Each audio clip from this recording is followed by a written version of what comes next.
میں آئی ہے عہد محمد رسول اللہ صلی اللہ علیہ وسلم اور صحابہ کے زمانے میں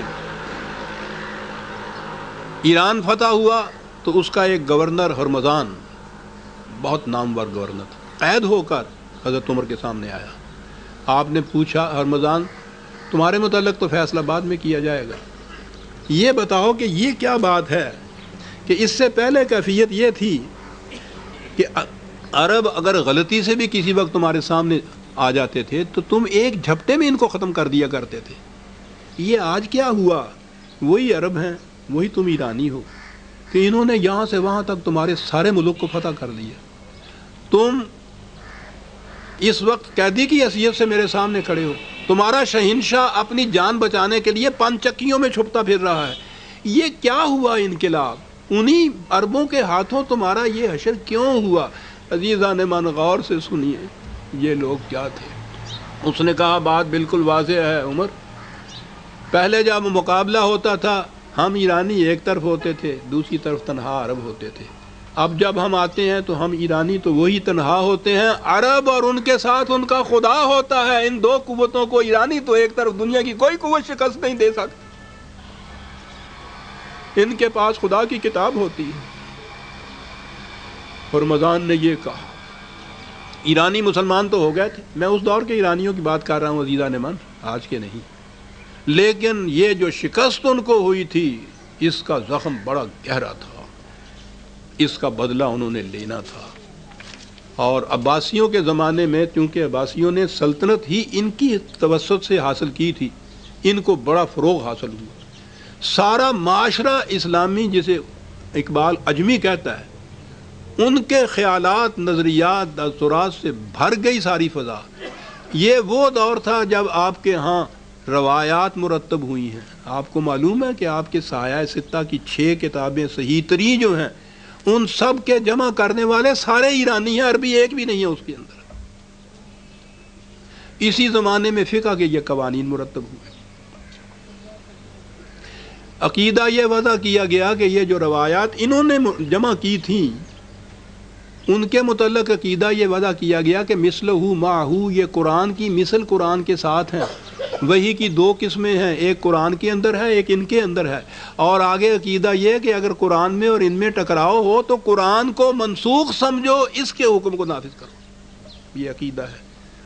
فقہ کے قانون آئے، انہی کے مطابق بنے ہوئے، اور ان میں عقیدہ یہ ہے کہ اگر ان میں اور قرآن میں کہیں آپ کو تصادم نظر آئے تو پہلے تو کوشش کرو کہ قرآن کی آیت کی تعویل ایسی ہو جائے جو اس کے مطابق ہو، نہ ہو سکے تو پھر قرآن کو منسوخ سمجھو اور فقہ کو نافذ سمجھو۔ یہ اس دور میں ہوا۔ آپ نے دیکھا کہ کس طرح سے قرآن درمیان میں سے نکل گیا۔ قرآن اس کے بعد صرف تلاوت کی غرض سے ثواب حاصل کرنے کے لیے رہ گیا ہے۔ اس 1000 سال میں کہیں بھی قرآن کے مطابق کوئی قانون نہ مرتب ہوا ہے، نہ نافذ ہوا ہے۔ 1000 سال سے یہ کچھ چلا آ رہا تھا۔ اسی صدی کے ابتدا میں مختلف ممالک سے ایک آواز اٹھی کہ یہ اجمی اسلام کب تک مسلط رہے گا ہمارے اوپر، آئیے کتاب اللہ ہمارے پاس ہے، اس کے مطابق کوئی نظام قائم کرے۔ ترکی میں حلیم پاشا، مصر میں عبدہ مفتی، پاکستان میں سر سید، اور پھر اقبال نے تو ساری عمر ہی اسی میں ورز کر دی جناب۔ اور اس کے بعد قائد اعظم نے اس کو ایک عملی شکل دینے کے لیے پاکستان کی یہ تاریخ جو تھی یہ جاری کی اور پاکستان کی مملکت قائم کر دی۔ مقصد یہ تھا جیسا میں نے شروع میں کہا ہے، اور اس کے ساتھ میں نے یہ کہا ہے کہ قرآن دنیا سے ان 3 لعنتوں کو مٹانے کے لیے آیا ہے۔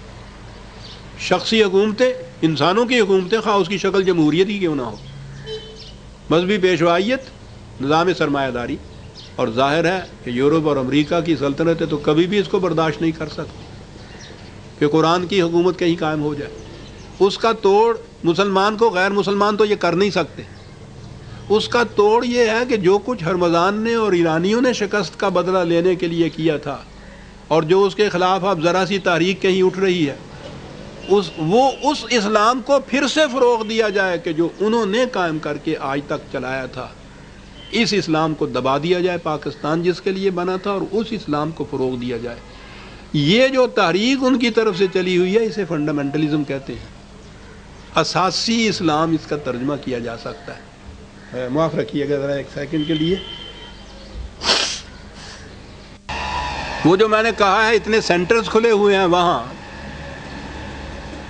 یورپ اور امریکہ کے تمام بڑے بڑے شہروں میں، وہاں جس اسلام کے فروغ کے لیے کوشش ہو رہی ہے، ذرا اس کی تفصیل کہیں پڑھیے گا۔ لمبی چوڑی بات نہیں کر رہا، وقت تیزی سے جا رہا ہے۔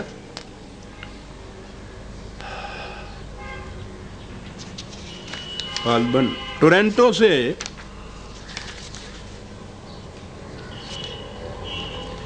ایک رسالہ ان کا نکلتا ہے، 15 روزہ اخبار نکلتا ہے، الحلال، کینیڈا سے۔ اس میں ایک کالم ہے اسلام اور زندگی کے مسائل، اس کی ایک شاید 15 اپریل کی جو ہے، اس میں اس کالم میں سے میں یہ بتاتا ہوں کہ کس قسم کے سوالات ہیں جن کے جواب کے لیے اسلام کا کہتے ہیں کہ فروغ ہو رہا ہے۔ سوالات یہ ہیں: اگر سفر میں غلطی سے سمت قبلہ کے خلاف نماز پڑھ لی جائے تو وہ نماز ہو جاتی ہے یا نہیں؟ قضا نماز کس طرح ادا کی جائے؟ بچے کی پیدائش پر اس کے کان میں اذان کس طرح دی جائے؟ اور باکسنگ کے بارے میں کیا فتویٰ ہے؟ یہ ہے وہ اسلام جس کا وہاں فروغ ہو رہا ہے۔ روپیہ سیلاب کی طرح بہہ رہا ہے۔ تو آپ سوچ سکتے ہیں نا کہ جس اسلام کو امریکہ اور یورپ اپنے یہاں پھیلائے گا اور ہمارے ملکوں میں بھی وہ اس تیزی سے پھیلے گا، وہ اسلام کس قسم کا ہوگا؟ وہی جو ایران نے پھیلایا تھا آ کر۔ علامہ اقبال کی نگاہ دور رس نے عزیزان من اس خطرے کو بہت پہلے سے بھانپ لیا تھا۔ مومن کی نگاہ قرآن کی بصیرت نے جو انہیں حاصل کی تھی، بہت دور سے خطرے کو بھانپ لیتے تھے۔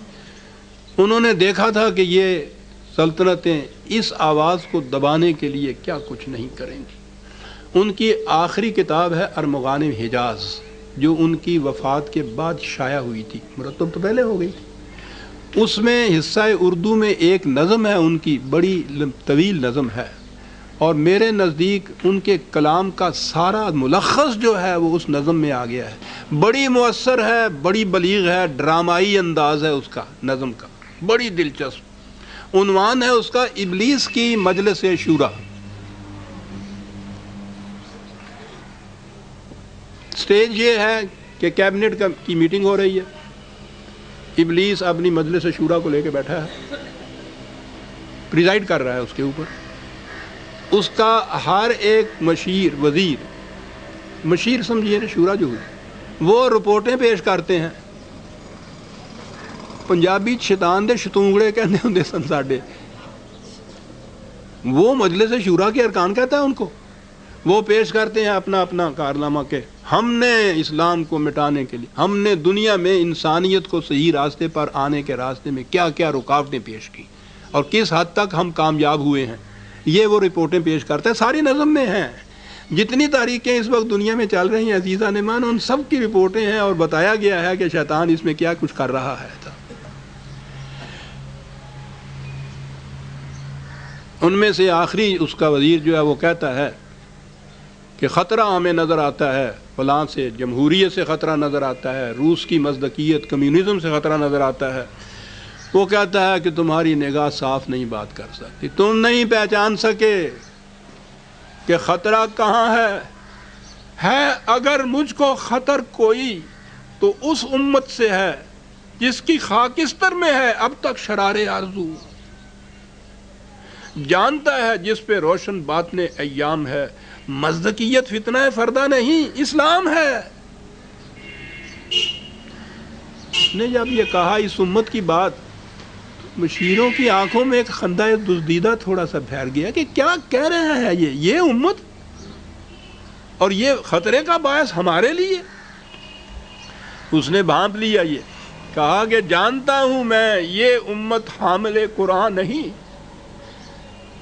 ہے، وہی سرمایہ داری بندہ مومن کا دین۔ جانتا ہوں میں کہ مشرق کی اندھیری رات میں بے ید بیضا ہے پیران حرم کی آستین، میں یہ سب جانتا ہوں، عصر حاضر کے تقاضاؤں سے ہے، لیکن یہ خوف